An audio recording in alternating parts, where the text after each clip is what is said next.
Alrighty, we're back with chapter 19 of Catalyst by Lisa Beeson. Whoop whoop.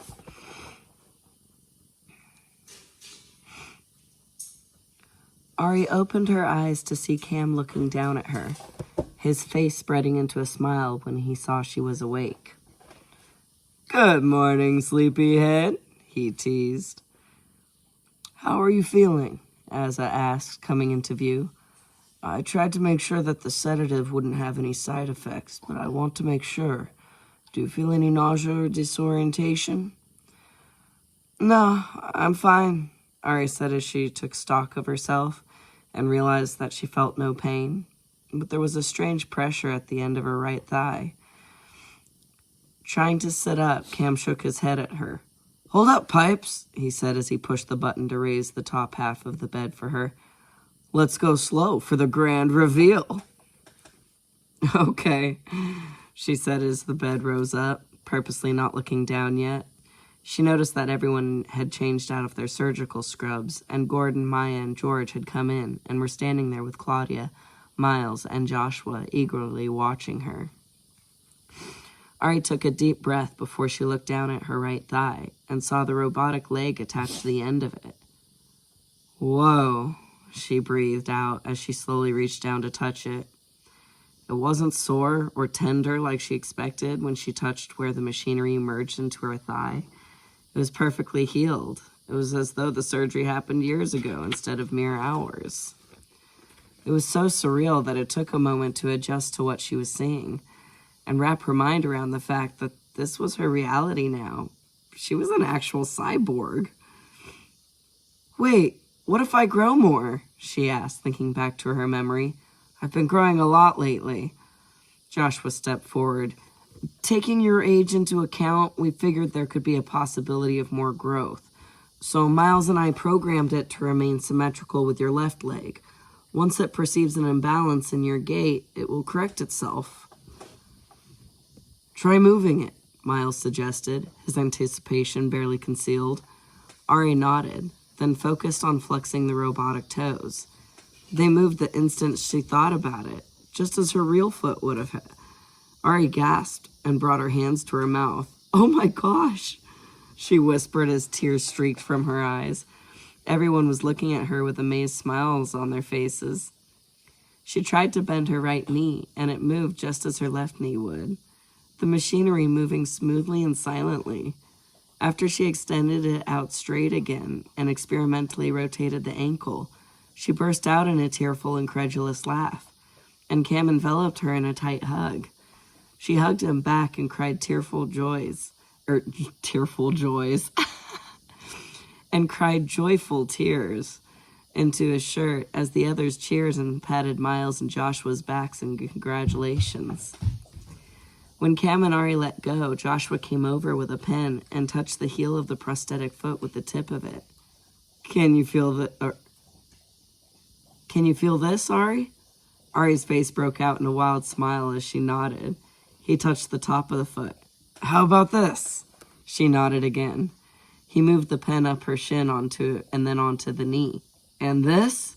She nodded as tears streamed down her face. I feel the whole thing," she said, her voice thick with emotion. It wasn't quite perfect. It felt as though her right leg was wrapped up in a thick rubbery sock. But she felt it. "Excellent," he said, smiling excitedly back at her, happy that it was all working as he imagined it. "You want to try standing on it?"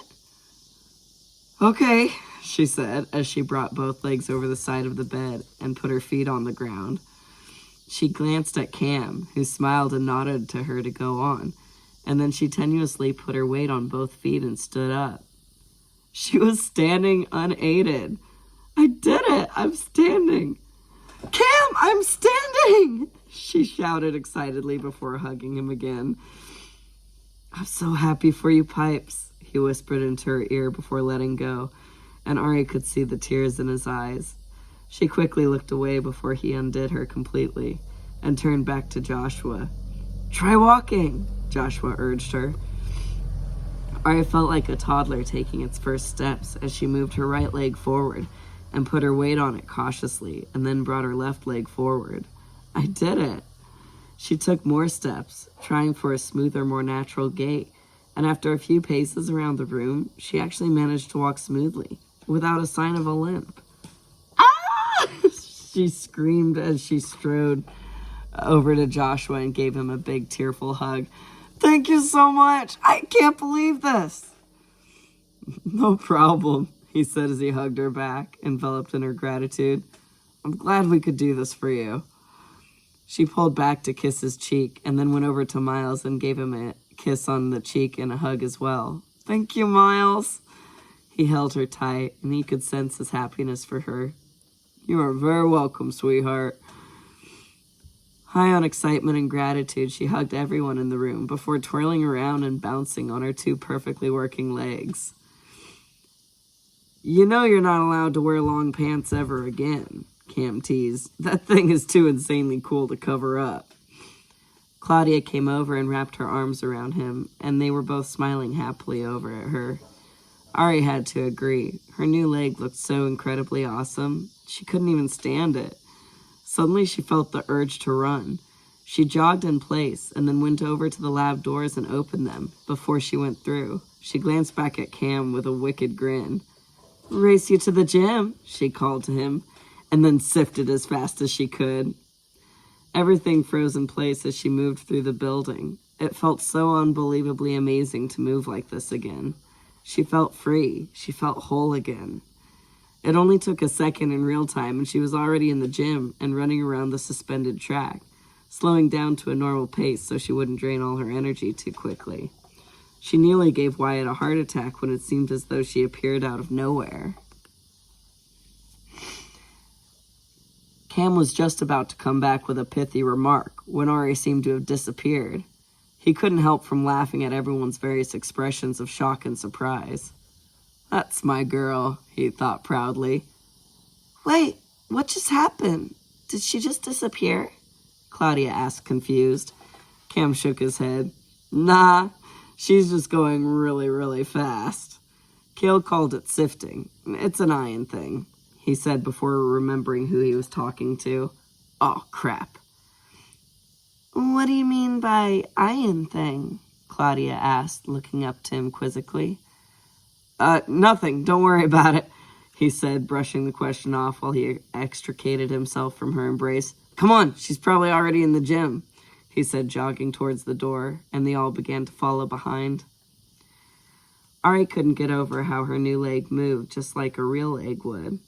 There was no pain, only the natural pressures and strains of running.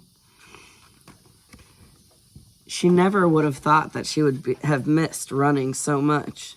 It felt so good to move without those cumbersome crutches that she just kept going, relishing the feeling of moving with her old speed. As she kept a steady pace around the track, her mind began to wander back to what she had learned from her latest memory. It was Absalom in that room. Absalom is the Shazaman. And what the heck is a Shazaman anyway? Some kind of order of guardians and watchers? He knew me before we even met, and somehow I knew him too. I was always small for my age. Does that mean I'm older than everyone thinks I am? How old am I really? I've grown so much and so quickly over the past year or so. Does that mean I'm close to maturity? Was the sage's hypothesis right?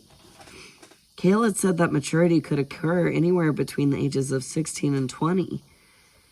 Ari couldn't help feeling cheated. It felt as though she had just skipped over a big part of her adolescence. Years of her life gone in a blink. By the time she was done her second lap, she noticed a group of curious onlookers gathered down in the gym to watch her in action. Hey, Speedy Gonzalez, Kari called up from below, holding up a sludge smoothie towards her. Why don't you come down here and drink your shake while you show off your new leg? Sure thing, she called down just before her stomach let out a long, angry growl at the sight of food. Maybe it wasn't the best idea to sift and then run after having not eaten anything over the past 15 hours or so. Wyatt came out of his office and joined her on the way down. Looks like the new leg's working well for you, he said, nodding to her prosthetic. How'd you get in here without me seeing you? Just a little trick I can do, she said, grinning cryptically. Let's just say Usain Bolt's got nothing on me. Before he could reply, Taika met them halfway up the stairs with the sludge smoothie. Thanks, Ty, Ari said before eagerly sucking down the sludgy nourishment. That's so flippin' cool, he marveled as he went backwards down the rest of the stairs to watch her walk. Mom, Dad, check this out. Can I get one? Taika asked while leaping down the remaining stairs. Sorry, man, Cam said, sauntering across the open court with Claudia in his wake.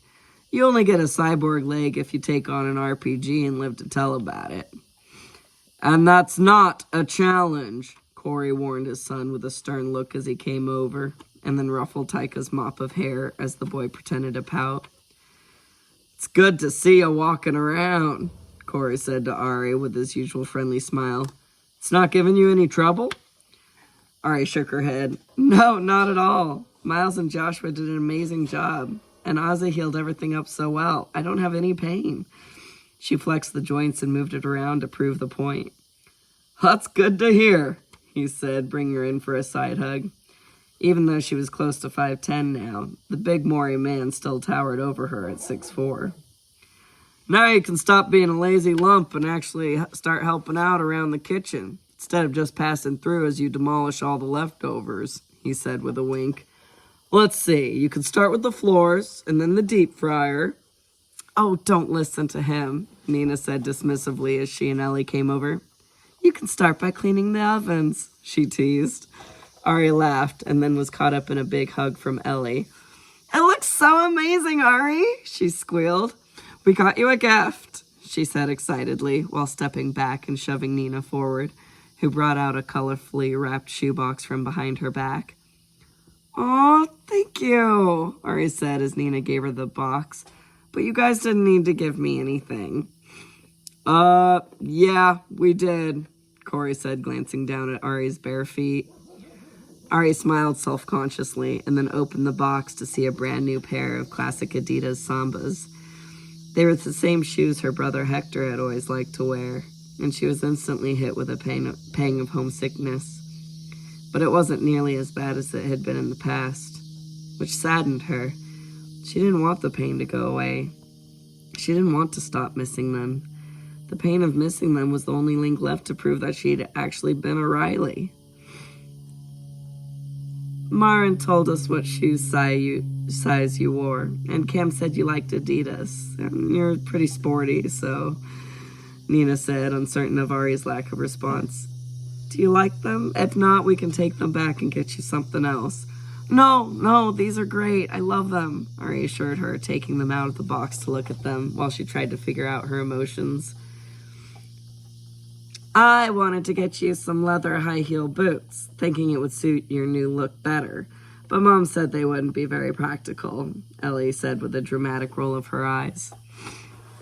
I can see it, Claudia said while looking Ari over and nodding to Ellie in agreement.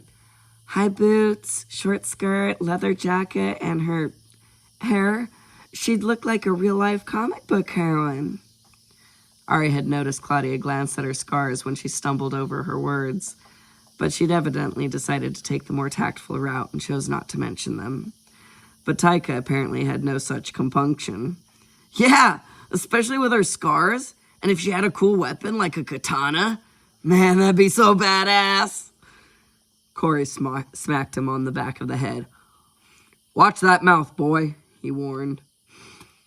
Cam took his arm from where it had been resting around Claudia's shoulders and rubbed the back of his head. Yeah, well, dominatrix femme fatale is not really Ari's style, he said with a sardonic smirk, but Ari sensed the feelings of confusion and discomfort he was trying to hide behind the teasing tone. Ari cleared her throat, feeling a bit uncomfortable herself about everyone picturing her that way. But then she heard Miles' voice say, What? In a harsh whisper. He sounded like he was right next to her, but with a quick glance she saw that he was all the way at the other end of the room, speaking with Ozzy, Maya, George, Joshua, and Gordon.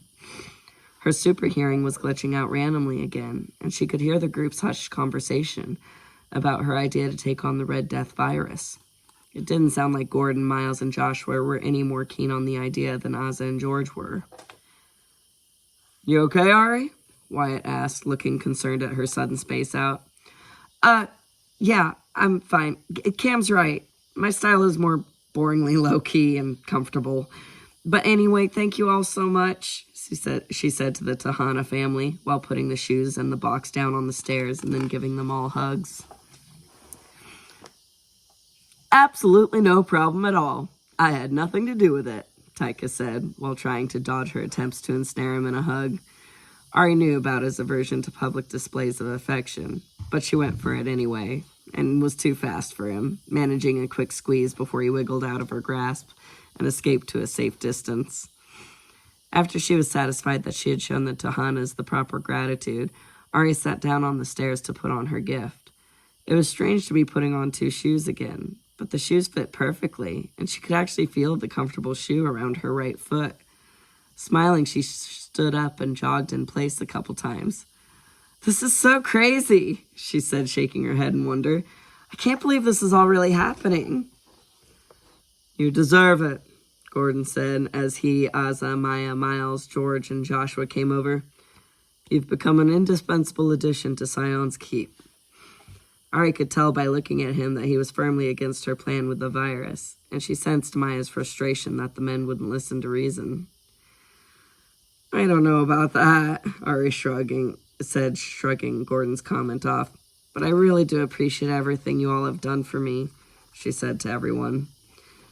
Just then, Mara, Hugo, Alvaro, and the twins came in to see her. Skylar squealed, "Ari, you have a new leg!"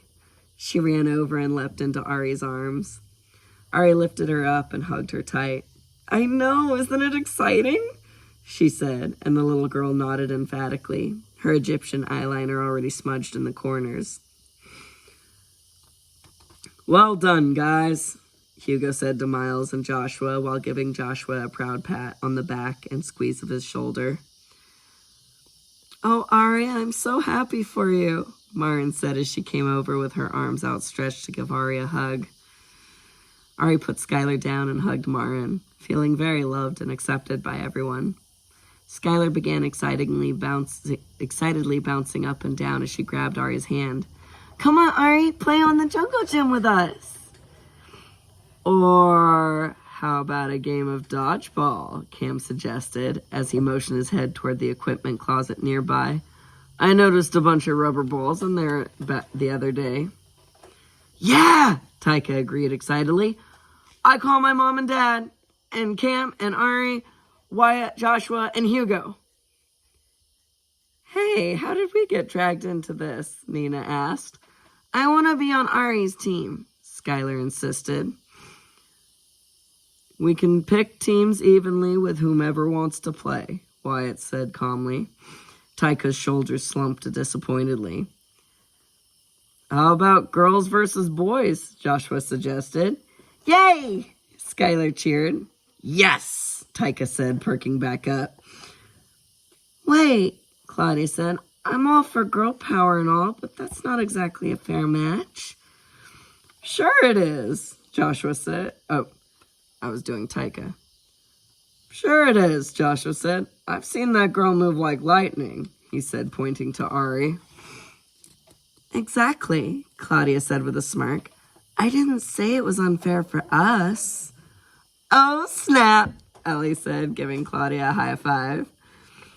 "Them's fighting words, missy," Cam said in his best crusty old cowboy voice. Claudia just smiled and blew him a kiss. "Enough," Wyatt said. "We'll put everyone's name in a hat, and we'll pick teams that way.